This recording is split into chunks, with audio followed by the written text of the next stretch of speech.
तो हेलो दोस्तों। तो आज हम लोग जिस नए टॉपिक के बारे में बात करने वाले वो है पीई रेशियो।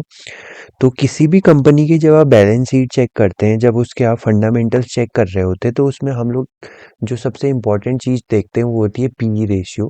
तो पीई रेशियो एक बहुत इंपॉर्टेंट टूल है किसी भी कंपनी के किसी भी शेयर की परफॉर्मेंस समझने के लिए। तो पीई रेशियो होता क्या है? पीई रेशियो का मतलब होता है प्राइस टू अर्निंग रेशियो। ठीक है। तो प्राइस टू अर्निंग रेशियो, तो इससे हमें ये पता चलता है कि कोई भी कंपनी जो है वो महंगी है या सस्ती है कंपैरेटिवली अपने प्रीवियस जो भी होता है प्रीवियस प्राइस के अकॉर्डिंग या फिर अपनी सेक्टर की दूसरी कंपनी के रिस्पेक्ट में। तो पी रेशियो जो प्राइस टू अर्निंग रेशियो है, इसको निकालने का जो फॉर्मूला होता है वो होता है क्या, जो शेयर प्राइस चल रहा होता है अभी, करेंट शेयर प्राइस, ठीक है, और divided by earning per share. Earning per share, मान लेते हैं किसी कंपनी का शेयर प्राइस 100 है और उसका हर शेयर पर वो 5 रुपए कमा रहा है, तो उसका हो गया पीई रेशियो 20 का। ठीक है। अब ये पीई रेशियो हमको ये बता रहा है कि क्या हो रहा है, अगर आप किसी कंपनी में 20 रुपए लगा रहे हैं तो उस कंपनी में आपको रिटर्न में 1 रुपया मिल रहा है। मतलब किसी कंपनी में 1 रुपया इन्वेस्ट करने पर 1 रुपया कमाने के लिए आपको उस कंपनी में 20 रुपए लगाना पड़ रहा है। तो ये होता है पी रेशियो का एक्चुअल मीनिंग, मतलब आपको 1 रुपया कमाने के लिए कितना रुपया देना पड़ रहा है। ठीक है, पी रेशियो की सिंपल मीनिंग ये हुई। तो अब इस पी रेशियो के बेस पे हम लोग क्या करते हैं, कुछ ऐसी कंपनीज देखने की कोशिश करते हैं जो अपने ही सेक्टर की दूसरी कंपनीज के कंपैरिजन में सस्ती हैं और उनके स्टॉक प्राइसेस भी काफ़ी बॉटम पर मिल रहे हैं कंपैरेटिवली अपनी ही सेक्टर की दूसरी कंपनियों के स्टॉक प्राइस के कंपैरिजन में। तो इसके लिए हम लोग जिस प्लेटफॉर्म का यूज़ करने वाले हैं वो है स्क्रीनर डॉट इन।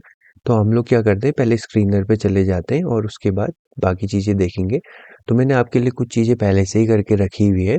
तो हम लोग यहाँ पर क्या कर रहे हैं, तो हम लोगों ने क्या करा हुआ है, जितने भी पब्लिक सेक्टर बैंक्स हैं उनको हम लोगों ने यहाँ पर शॉर्ट लिस्ट किया हुआ है। ठीक है। तो पब्लिक सेक्टर बैंक्स में मैं क्या करता हूँ, सबसे पहले आपको दिखाता हूँ वो बैंक जो सबसे बड़े हैं। ठीक है, मतलब पब्लिक सेक्टर बैंक में सबसे बड़ा जो बैंक है वो बैंक कौन सा है। तो सबसे बड़ा बैंक जो पब्लिक सेक्टर बैंक में है वो है एसबीआई, और ये है 10,50,000 crore market cap. Market cap का मतलब होता है कि किसी भी कंपनी को पूरा खरीदने के लिए आपको कितने रुपयों की जरूरत पड़ने वाली है। तो ये हमको मार्केट कैप दिखाता है, राइट। अब उसके बाद सेकंड नंबर पे जो बैंक आता है एसबीआई, सेकंड पे Bank of Baroda, third number पे Punjab National Bank, fourth number पे यूनियन, फाइव नंबर पे कैनरा और सिक्स नंबर पे इंडियन बैंक। ठीक है। तो अभी हम लोग 6 नंबर तक के बैंक्स देखते हैं। तो इन 6 नंबर के बैंक में आप देखेंगे कि जो सबसे हाई पी है वो है एसबीआई का, जो कि है 13 का पी। तो 13 का पी का मतलब हुआ कि जब आप कंपनी, हमको क्या करना पड़ रहा है, एसबीआई में 1 रुपया कमाने के लिए एसबीआई में 13 रुपए लगाने पड़ रहे हैं। इसी तरीके से बैंक ऑफ बड़ौदा में हमको 1 रुपया अर्न करने के लिए 7 रुपए चाहिए या 7 रुपए इन्वेस्ट करने पड़ रहे हैं। Same with Punjab National bank, same with union, same with Canara. ठीक है। तो हम लोग देखते हैं कि जो टॉप 5 बैंक है उनमें कैनरा बैंक, यूनियन बैंक और पंजाब नेशनल बैंक और बैंक ऑफ बड़ौदा, ये 3-4 बैंक ऐसे हैं जो कंपैरेटिवली ऊपर के, कौन से बैंक के कंपैरिजन में, एसबीआई बैंक के कंपैरिजन में लगभग लगभग क्या हो रहे हैं, हाफ प्राइस पर हमको अवेलेबल हो रहे हैं। ये देखिए, ये 7 पर है, ये 7 और 8 पर है, ये 7 पर है, लगभग 8 पर, ये 7 पर, ये 6 पर। तो ये क्या है, इससे डबल प्राइस पर, डबल पी पर अवेलेबल है कैनरा। मतलब कैनरा बैंक में आपको कितने रुपए इन्वेस्ट करने, 6 रुपए इन्वेस्ट करने 1 रुपया कमाने के लिए। एसबीआई में आपको चाहिए 13 रुपए 1 रुपया कमाने के लिए, जो अभी करंट स्टेटस चल रहा है उसके अकॉर्डिंग मैं बता रहा हूँ। और दूसरी चीज हम लोग ये देख रहे हैं यहाँ पर कि कैनरा बैंक 1,30,000 करोड़ की कंपनी है, जबकि एसबीआई 10,30,000 करोड़ की कंपनी है। तो मैं यहाँ पर अनुमान लगाऊं तो करीब करीब Canara bank SBI bank Canara bank से कितना है, 8 to 9 टाइम्स जो है, 8 times to 9 टाइम्स क्या है, बड़ी कंपनी है। तो बड़ा कंपनी कहने का सेंस ये है कि देखिए, अगर किसी कंपनी को 1 रुपए से 2 रुपए बनाना है, मतलब अपने साइज को 1 रुपए से डबल 2 रुपए बनाना है, तो उसको केवल 1 रुपए की ज़रूरत है। लेकिन अगर उसी कंपनी को अपने को 100 रुपए से 200 रुपए बनाना है, तो उसको 100 रुपए क्या करने पड़ेंगे, एडिशनल अपने ऊपर कमाने पड़ेंगे, अपने ऊपर बढ़ाने पड़ेंगे, ये कह सकते हैं ना। तो यहाँ पर जैसे एसबीआई 10 लाख करोड़ की कंपनी है, तो एसबीआई को यहाँ से डबल होने के लिए, मतलब दुगना बनने के लिए करीब करीब कितना बड़ा बनना पड़ेगा, इसको बनना पड़ेगा 20 लाख करोड़, जो कि बहुत छोटा नंबर नहीं है।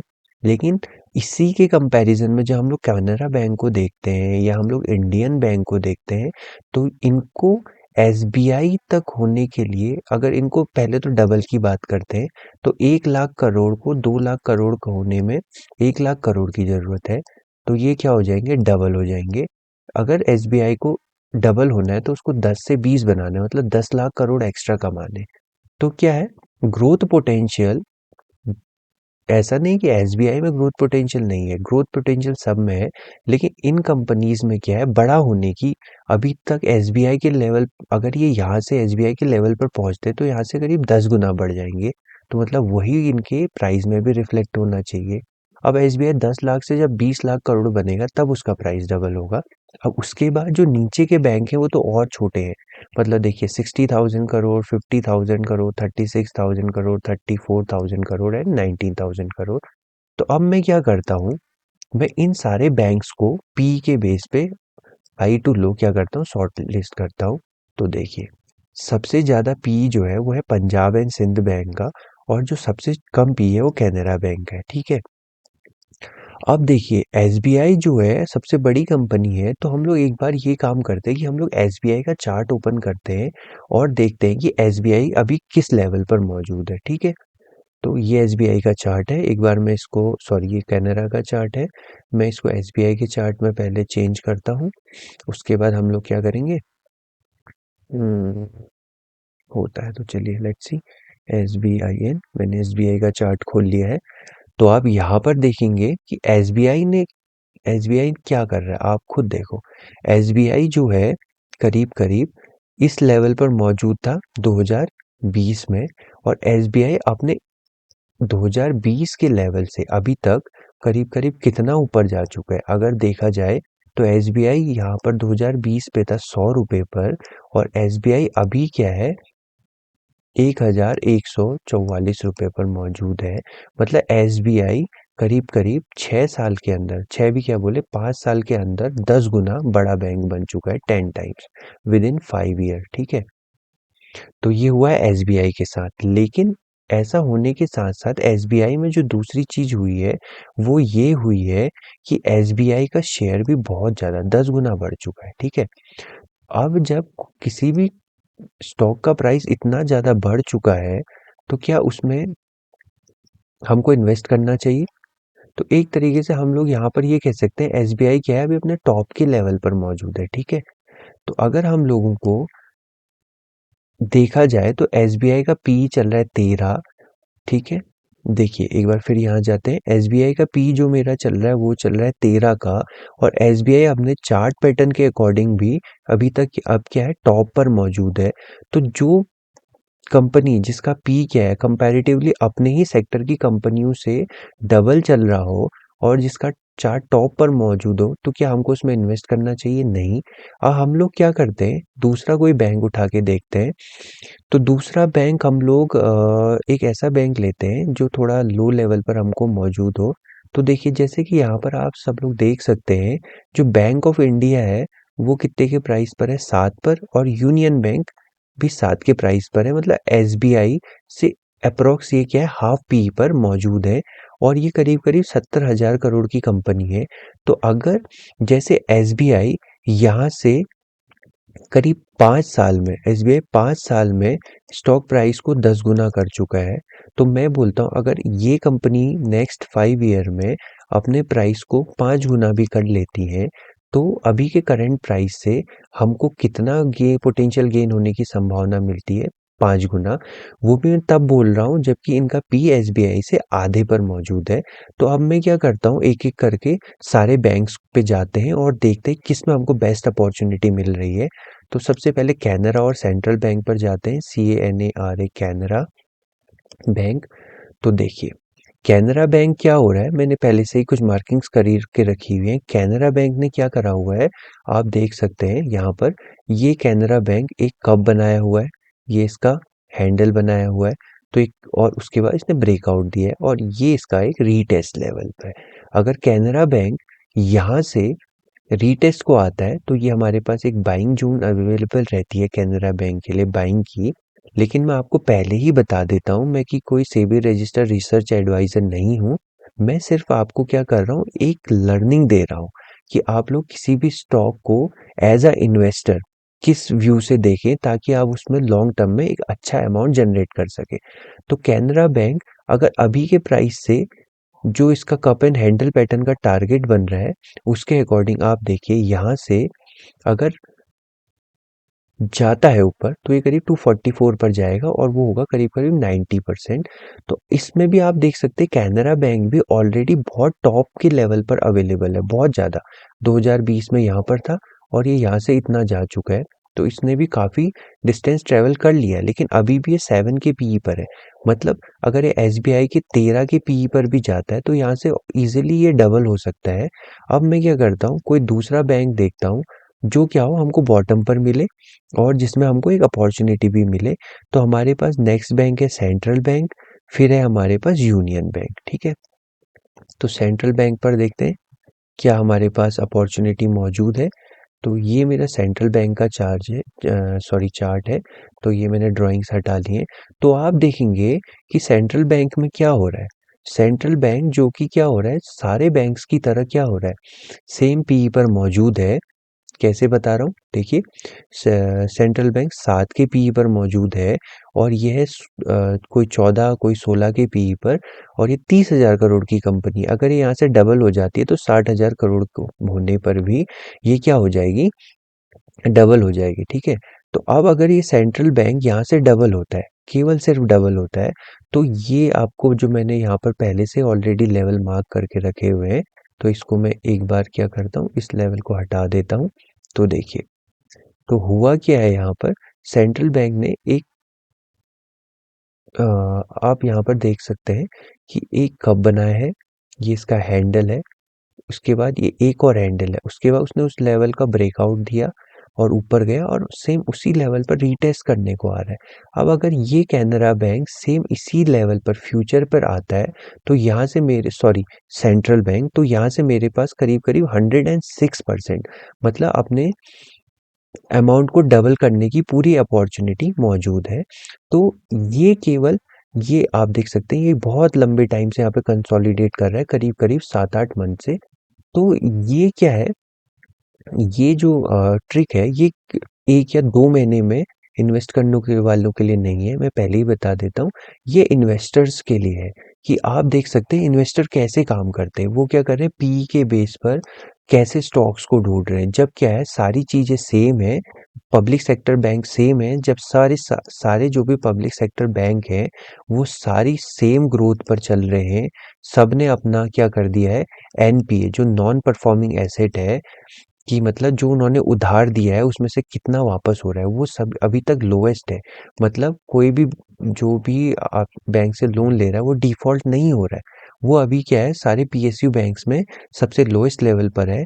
उस कंडीशन में आपको अगर कोई चीज़ बॉटम पर मिल रही है तो आपको क्या उसको खरीदना चाहिए, या SBI जैसी चीज़ जो आपको क्या है, SBI अच्छी है लेकिन वो क्या कर रहा है अभी अपने ऑल टाइम हाई पे ट्रेड कर रहा है।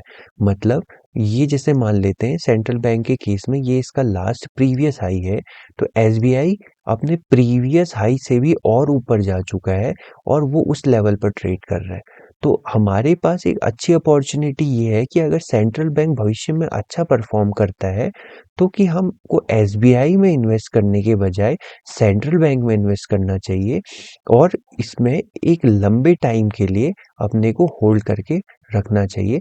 ये कोई बाइंग या सेलिंग एडवाइस नहीं है, बस मैं आपको एक साइकोलॉजिकल वे में समझा रहा हूँ कि जब दो चीजें सेम काम कर रही हैं, उनके पी डबल है, मतलब एक का पी डबल है और एक का पी हाफ है, तो हमको उस चीज को लेना चाहिए जो हमको क्या हो रही है लो लेवल पर मिल रही है। With low P. मतलब जहाँ पर हमको 7 रुपये लगा के 1 रुपया मिल रहा है, हमको उस चीज़ को कंसीडर करना चाहिए, ना कि जहाँ पर हमको 14 रुपये लगाकर 1 रुपया मिल रहा है। तो इसमें ज़्यादा ग्रोथ पोटेंशियल है कंपेयर टू एसबीआई। एसबीआई भी बहुत ग्रो होगा, एसबीआई बहुत बड़ा बैंक है, लेकिन वो क्या होगा, वहाँ से डबल नहीं हो सकता एकदम, लेकिन इन लोगों के पास डबल होने की बहुत सी पॉसिबिलिटीज़ है। ऐसे ही हमारे पास बहुत से और बैंक भी हैं, bank of India, bank of Baroda. तो मैंने आपको एक केस दिखाया है, वो है सेंट्रल बैंक का। अगर आप चाहें तो बाकी के सारे बैंक्स के भी चार्ट पैटर्न देख सकते हैं, और उनको आप क्या करिए, उनको कंपेयर करिए आप ये सारे पीक के लेवल से, कि ठीक है पंजाब एंड सिंध बैंक का पी 16 है, तो उसका स्टॉक प्राइस अभी हमको टॉप पर मिल रहा है कि उसका प्राइस हमको बॉटम पर मिल रहा है।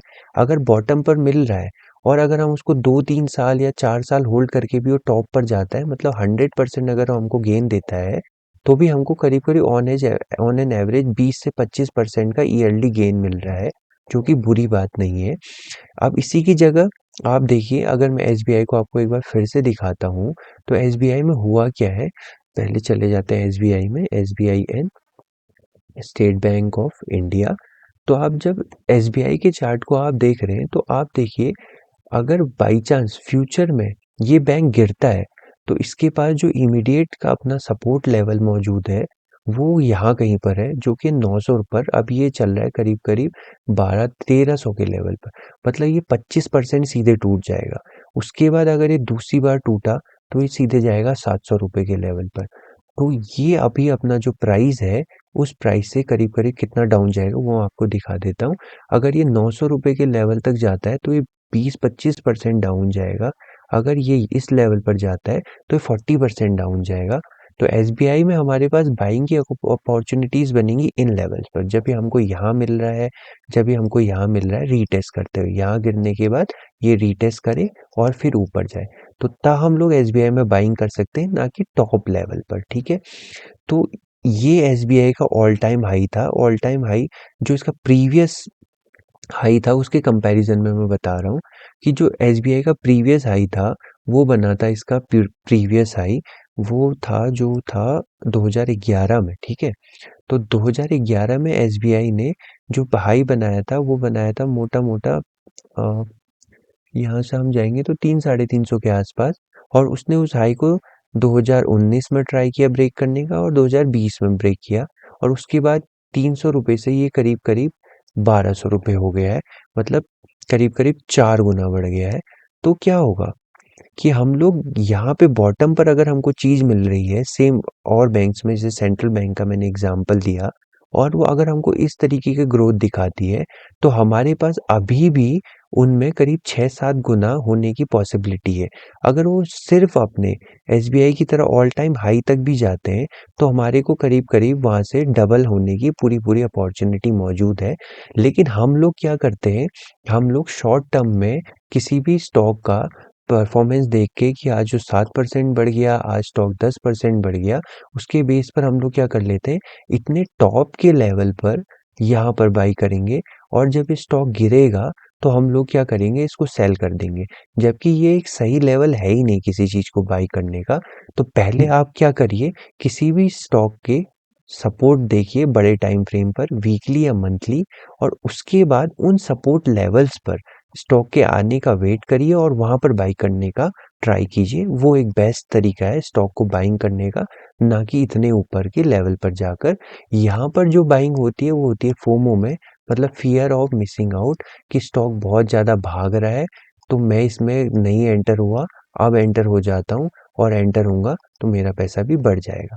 लेकिन यहाँ से बहुत हद तक संभावना है कि एक ही कैंडल बनेगी, और पिछले 3-4 महीने की जो भी इन्होंने क्या करी हुई है, प्रॉफिट लिया है, वो सब एक बार में खत्म हो जाएगा।